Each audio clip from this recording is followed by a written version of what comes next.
So we are here to do this week's energy forecast for the week of July 14th, 2025. Trying to get it out to you guys just a few days early because there's some things I really want to point out so that you can be aware of them. You are not seeing my bright and shiny face because it is a little bumpy and I am a little bit loopy and I feel like I'm doing pretty good just getting this out to you. Let's go ahead and get to this week's energy forecast. And I think before we get to the particulars about timeline jumps and astrology and themes, I want to point out several things here. Let's go up the calendar all the way back to the beginning of July. And I want you to take note of, see that marker right there on July 4th, pretty important. And then we're going to come all the way down the calendar and see that marker right there, pretty important.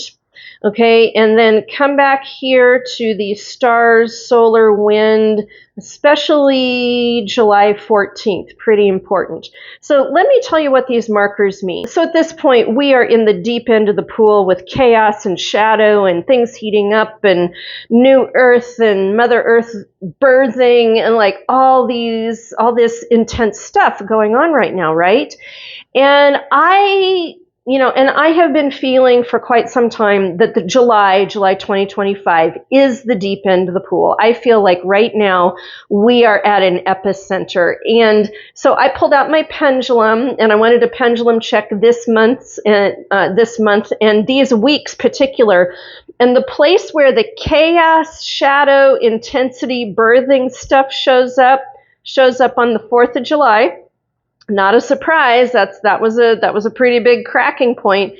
And so then we come in, last week we did a very intense week right here. Like, did you guys survive what we went through? Like, wasn't Spirit Team right on saying watch those triggers? Like, oh, it was a doozy.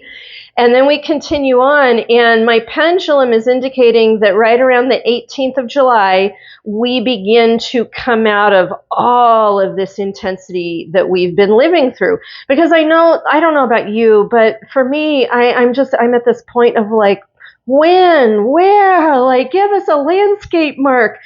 And this seems to be a landscape mark. So we entered in the deep end of the pool of everything we're dealing with on the 4th. We dealt with a lot of it, lived through a lot of it last week, and it looks like the prime of it we begin to come out of it on the 18th. Now, is it going to be over? No, it's not going to be over, but I feel like the boiling cauldron we've been in, it begins to let up a bit here. Now, let's back up here. This window right here, 12th, 13th, 14th, 15th, for months, I have had my eye on this area. And the closer we've gotten, I've like, is it a timeline jump? There's no timeline jump to be had here. Is it astrology? Not really any major astrology pointing out right here. Is it major geophysical events or geopolitical events? Could be. We haven't lived through it yet. It could be. But I wanted to share with you something that I found quite fascinating because, like, I discovered it today when I was checking all my websites and going through things. I was on spaceweather.com and I was clicking through, checking their daily forecast and updates, and like right around here, their updates talked about. Get a load of this. Their update talked about a corona hole in the sun at the area of the equator, and it's potentially going to be causing solar winds hitting the Earth. Well, that's an anomaly. It definitely is an anomaly, but the fact that it is solidly landing on the 14th, where Spirit Team has been indicating for a very long time, this right here is some sort of tipping point or activation. And it's something that is such an anomaly, it's not really showing up on anything, but for some reason, the sun has some activity going on there. And I did a little bit of reading to figure out like how often these happened and how stable are they. Well, corona holes on the sun are not very stable. They're more stable at the poles of the sun, but at the equator, they are not very stable at all. And then I wanted to know how often these things tend to happen.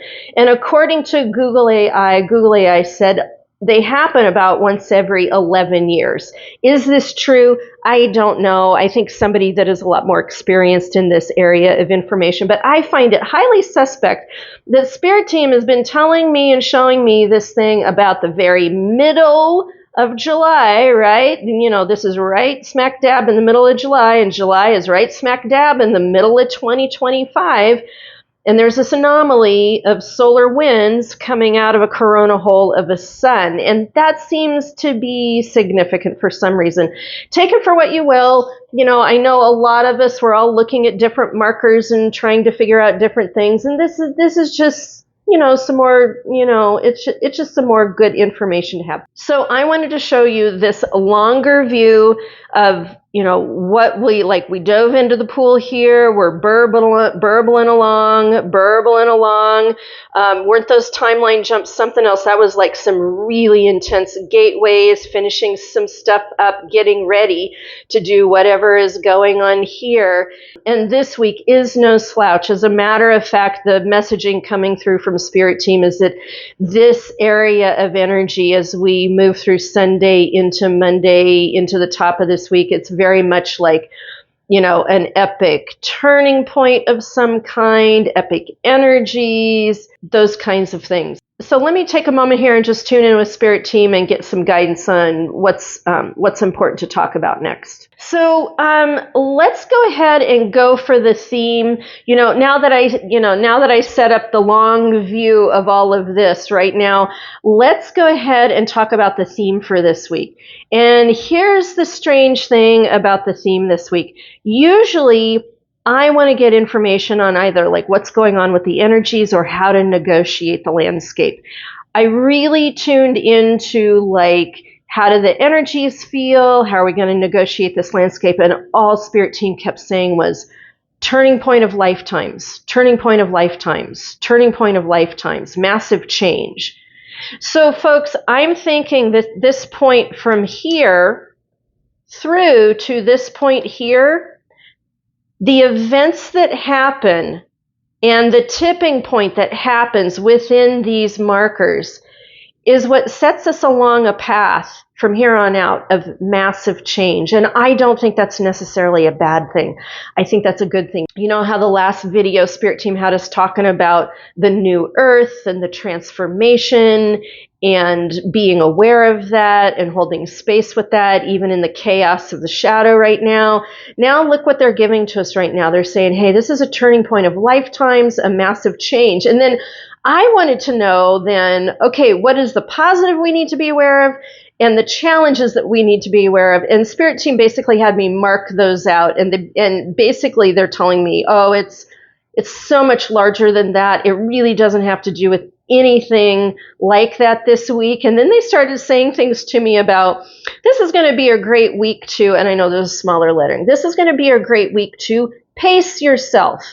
Watch your thresholds. I think that what that means is like, how are you handling things and monitoring how you're handling things so you can best take care of yourself.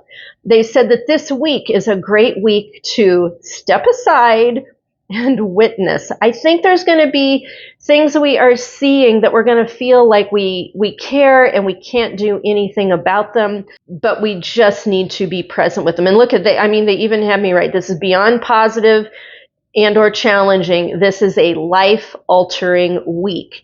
And then they told me, here's the next cryptic thing they told me. Oh, they did say peak of the chaos. And then they said, it all begins to sort itself out after this. So whatever heats of the moment or tipping points or events that we live through this week, they're going to be larger than large. And Spirit Team wants us to know that this is a great week to pace yourself, self-care, witness it, gotta sidestep it, big life-changing, life-altering things, and this is a good week to be present with it as much as you can, but that it all is going to begin to sort itself out after this. They're basically saying to us, you've done the best you can, you've put in all your work, it's overwhelming at this point, it's out of your hands, There really isn't anything you can do unless you're in the heat of the moment in some specific holding your space, confrontational spaces. And this is going to be a week to just kind of like have a favorite beverage in the heat of the moment, kick off your shoes, kick back, let some things slide, let some things go, because you're going to begin to land. You're going to begin to land after the 18th. And here, and then beginning into this week, even though, like, good God, look at all the traffic going on here, it does feel like we begin to land into a little bit more solid footing. But there's a feeling of this week of like, don't fight it. Don't fight it. It's all just going to do what it's going to do. It's more of that unraveling thing and chaos thing and trigger thing. I mean, and good God, we've got Mercury going retrograde in the middle of it. Like, how does Mercury have the audacity to just pile on and add more to everything that we've got going on, right? So this is me present with you in the heat of the moment of everything we've been living through. And this is me and Spirit Team saying to you, you got this. You've done the work. Remember how they said, timeline jumping in New Earth, you've put in a lot of the hard work. And there's like a 3, 4, 5 day window of if it seems impossible, it might be a good time for a few hours or a few days to kick off your shoes, lean back, watch things slide through, watch what's happening. And unless you really feel called to the fight, this may be a good week to sidestep the action, because there's going to be plenty, believe me, there's going to be plenty that we're going to be doing from here on out. And I can also hear from Spirit World right now. They're saying to us, I can hear them saying something like the thing of like, you've got this, it's gonna work. And sometimes in the heat of the moment, it is okay to just step aside and let a few things fall into place or fall away or do what they need to do. Like, let the universe take care of it. Let the cosmos move some stuff around. It all begins to sort itself out after this. So that is a nod towards, not a good week to swim upstream. Just really not a good week to swim upstream. So let's go ahead and get to some of those astrological meanings. And just a real quick nod. Again, Spirit Team has been very clear. They're like, stay out of the cards, Dana. Just stay out of the cards. I have a feeling I will be coming back to the cards after we move past this point. But just want to let you know, the Somatic Money Oracle deck, first edition, second edition, they are still available. I will more than likely begin to pick up card pulls again in about a week or a week to 10 days, just to let you know. All right, so let's move over to some meanings here. Now, remember, if you are new with me, these major lines right here, the Saturn retrograde conjuncting Neptune retrograde, this is a very long-moving cycle. We did some refreshing on meaning work on the last energy forecast. And then, of course, we've got Saturn's gone retrograde, Neptune's gone retrograde, Pluto's gone retrograde, and Pluto is now sextiling both Saturn and Neptune. So these are all moving in somewhat lockstep together, creating a huge grid of energy that we're dealing with right now. And that's going to continue on. And next week, I'm compiling these two lines down into a single line here. And there's, of course, this single line here. Oh, and did you notice I'm beginning to buff us out with a little bit more specific on the titles and some planet pictures, just to create a little bit of fun here.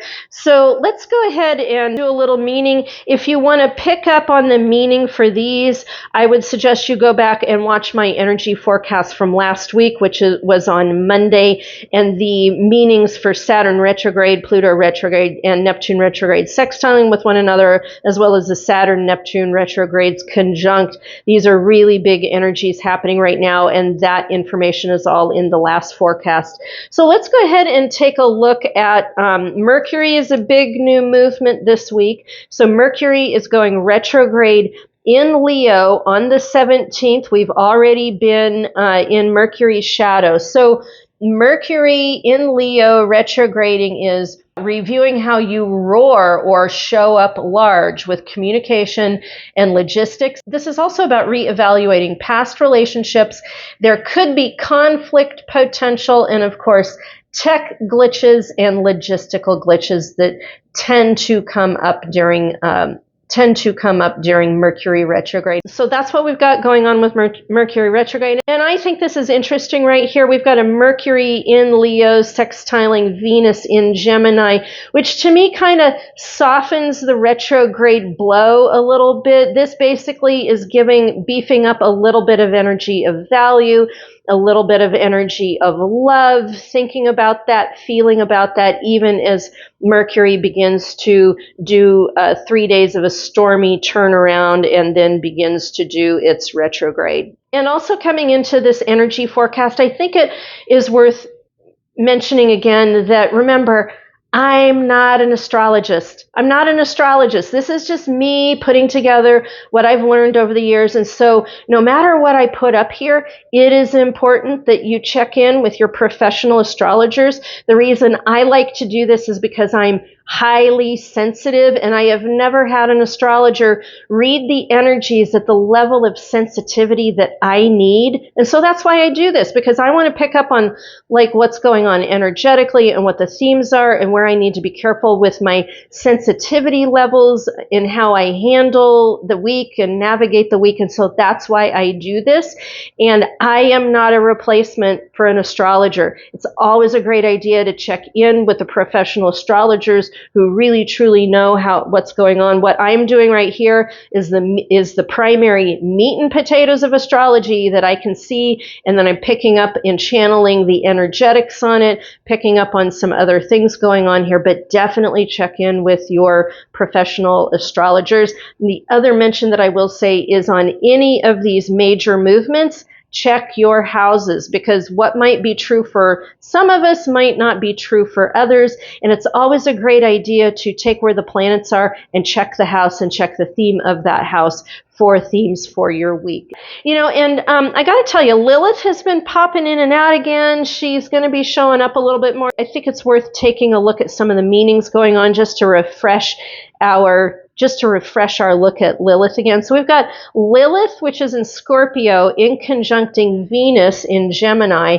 And so, Black Moon Lilith of passions in Scorpio and conjuncting a Venus of love in Gemini. This is a complex and potentially passionate interplay between one's deep-seated desires and their expression of love in relationships. So that is some pretty spicy energy to have at the top of the week as the solar winds are going on. Oh, and I got to give a nod. Schumann's has been very active again. Let me get the Schumann's graph up again so you can see that. Schumann's has been very active, not just last week, but also for the month of July. And so we come into this top of the week with corona hole, potential solar winds, some kind of tipping point. Saturn has just gone retrograde in Aries. We've got an activation moment with those solar winds. Lilith and Venus are spicing it up in this mix of the Saturn retrograde, Pluto retrograde, Neptune retrograde, all mixing it up with one another. And then we move out of that and then land in the movement of the Mercury retrograding with, I think, a little bit of softening of the blow with Mercury sextiling Venus. And don't forget, Chiron is squaring the sun. So this is a wounded healer with this self. So this might be another big zing at the end of the week. And then we've got one timeline jump. I did not check that. All right. I just checked it, and this single day of a timeline jump is a 5th layer timeline jump, which means it should lighten the load a bit. That's a scripting layer, so it's about creativity, gateways, jumping. These higher scripting layers tend to be a lot lighter and not so heavy duty. So that might be a little bit of a nice lift at the end of this week, heading into the new week. And here's just another view of the next week that we're headed into and my new pretty grid that I've got going on here to make it a little bit more official for us. So that's what I've got for you for now. You will see my bright and shining face a little bit later on in the week. Make sure you keep walking forward to meet those miracles along the way, and mwah, I will see you in my next video.